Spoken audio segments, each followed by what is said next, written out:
ప్రభువు నామమునకు మహిమ కలుగునుగాక. ఈ ఉదయకాలము మీకందరికీ వందనాలు తెలియచేస్తున్నాను. ఈ దినము మిమ్ములను బలపరచు దేవుని మాట ఎడతెగక ప్రార్థన చేయుడి. 1 తెస్సలోనికైలకు రాసిన పత్రిక 5వ అధ్యాయము 15వ వచనం. మనకున్న సమస్యలను బట్టి ఎప్పటికీ విసుగు చెందక, సమస్య తీరే వరకు, విడుదల వచ్చేంత వరకు, మన జీవితంలో దేవుడు కార్యము చేసేంత వరకు మనము ప్రార్థిస్తూనే ఉండాలి. దానియేలు కూడా సమాధానము తిరిగి తన వద్దకు వచ్చే వరకు కూడా ప్రార్థిస్తూనే ఉన్నారు. అలాంటి ప్రార్థనలు మనము నేటి దినాల్లో చేయవలసిన వారమై ఉన్నాం. ఎడతెగక ప్రతినిత్యము ప్రార్థన చేయాలని బైబిల్ మనకు సెలవిస్తుంది.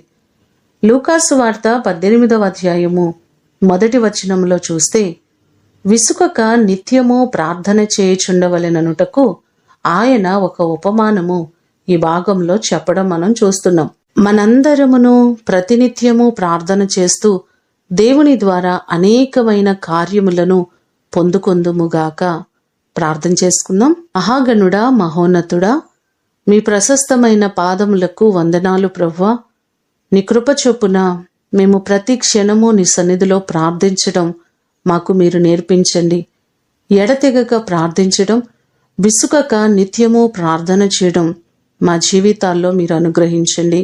మా ప్రియులెల్లరినీ జ్ఞాపకం చేసుకోండి ప్రభువా. ప్రతి వారికి మీరు తోడుగా ఉండండి. వారి సమస్యలన్నిటి నుంచి విడిపించండి. ప్రతి కుటుంబంలో గొప్ప మేలు, మీ దీవెన మీరు కలుగ చేయండి. ఏ సమస్యల కొరకు వారు బాధపడుతున్నారో ప్రతి సమస్యలను మీరు తొలగించి సమస్యలపై జయాన్ని మీరు కలుగ చేయండి. నీ కృపా సమాధానములు ఈ దినమంతా కూడా మీరు మాకు కలుగ చేయమని యేసు అతి శ్రేష్టమైన నామమున అడిగి వేడుకొని పొందియున్నాము తండ్రి. ఆమేన్. దేవుడు మిమ్ములను దీవించునుగాక.